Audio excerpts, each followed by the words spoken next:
Assalamualaikum warahmatullahi wabarakatuh. Kami dari Lama 14 tentang pemodelan sistem untuk solusi model yang terdiri dari Rian Dwi Nugroho dan Abdurrahman.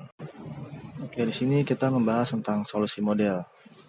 Untuk masalah LOD, kita dapat membuat solusi optimal dengan coba-coba dengan menggunakan preset komputer.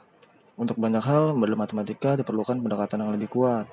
Bagian ini memberikan kajian umum yang singkat dari berbagai pendekatan yang digunakan pada pemodelan OR atau MS.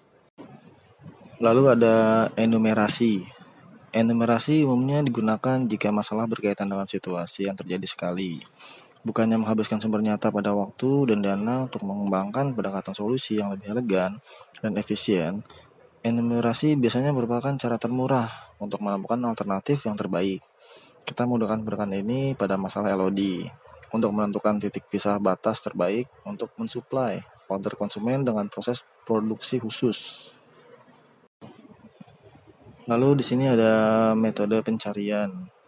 Beberapa metode pencarian yang berhasil didasarkan pada ide menghilangkan semakin banyak ruang solusi yang telah diidentifikasikan karena tidak berisi solusi optimal. Sampai satu interval kecil tersisa yang akan berisi solusi optimal. Nah, untuk alasan ini, mereka disebut metode eliminasi interval. Jika fungsi tujuan hanya berisi satu variabel keputusan, ini mengimplikasikan bahwa fungsi itu berbentuk U atau unimodal, yaitu hanya memiliki satu maksimum tunggal untuk masalah maksimasi atau satu minimum tunggal untuk masalah minimasi. Lalu sekarang kita membahas tentang metode solusi algoritmik. Nah, tiap repetisi aturan tersebut suatu literasi. Untuk memulai algoritma, solusi awal atau yang datang harus disuplai. Pada tiap iterasi, solusi yang masuk diperbaiki dengan menggunakan aturan algoritma. Solusi baru yang dihasilkan menjadi solusi masukan untuk literasi berikutnya. Proses ini diulang sampai kondisi tertentu yang disebut sebagai aturan penghentian telah dipenuhi. Nah, supaya suatu algoritma menjadi metode solusi praktis, ini harus memiliki properti tertentu, yaitu pertama, tiap solusi yang berurutan harus merupakan perbaikan dan solusi yang sebelumnya. Nah, kedua, solusi selanjutnya harus menyatu, yaitu semakin mendekati solusi optimal. Yang ketiga, penyatuan dekat solusi optimal harus terjadi dalam jumlah iterasi yang masuk akal. Dan yang terakhir, yang keempat, usaha komputasi pada tiap iterasi harus cukup kecil untuk tetap dapat diterima secara ekonomis. Nah, untuk diagram alir secara umum untuk suatu algoritma. Pertama dari mulai solusi menatap. Lalu aturan transformasi. Next levelnya yaitu solusi baru. Nah, aturan berhenti, puas. Jika diterima, dia akan berhenti. Jika ditolak, dia akan mengulang lagi dari mulai solusi menetap, aturan transformasi, solusi baru, sampai aturan berhenti, puas, dan diterima. Selanjutnya ada metode kalkulus klasik. Dalam beberapa hal metode matematika klasik, khususnya kalkulus, diferensial dapat digunakan untuk menemukan solusi optimal.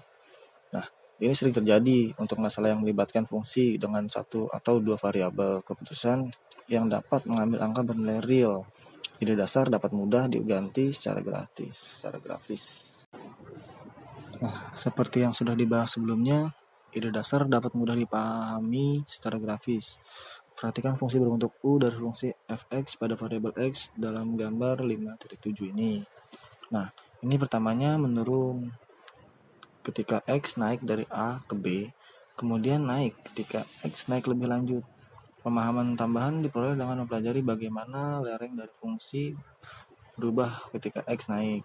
Nah, lereng fungsi pada poin x sama dengan P diberikan tangen berlereng menurun, yaitu slope-nya negatif. Ketika x naik di luar B, tangan menjadi semakin negatif.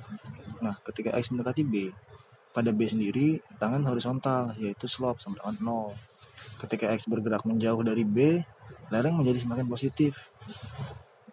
Minimum fx diasumsikan pada B, sehingga kita dapat menyimpulkan bahwa minimum fungsi terjadi bila lereng fungsi 0. Nah, perhatikan mungkin ada titik lain di mana lereng fungsi adalah 0. dan di mana tidak ada minimum atau maksimum. Tetapi ini tidak akan dibahas di sini. Lalu ada metode solusi heuristik. Metode heuristik menggunakan kecerdikan, kreativitas, intuisi, dan pengalaman untuk menemukan solusi yang baik atau meningkatkan solusi yang ada. Nah, untuk contoh pemecahan masalah heuristik ini, pertama, dari kota A ke kota B. Jalur 2 lancar, tetapi dia agak memutar. Nah, untuk jalur 1, dia hanya lurus saja, namun jam situ sibuk atau macet, ramai dengan kendaraan. Nah, meskipun mungkin kadang untuk membuktikan bahwa metode solusi heuristik tertentu dapat menemukan solusi yang optimal, tetapi hal ini tidak dapat dijamin. Analis mungkin telah puas dengan menemukan solusi yang baik, bukannya solusi optimal. Pemenang Nobel ekonomi dari Amerika, Herbert Simon.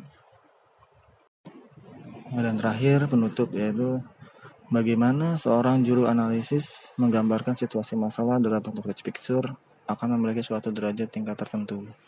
Sehingga dengan demikian dapat mengerjakan definisi sistem secara formal dan perwakilan secara diagramatik. Kesemuanya betul-betul dipengaruhi oleh tujuan dari analisa. Waltsansung dari pemilik masalah seperti juga juru analisis dan sumber daya, waktu, dana, orang-orang tersedia bagi pekerjaan. Anda perlu tahu bahwa ini semua tidak mencari suatu jawaban benar yang unik.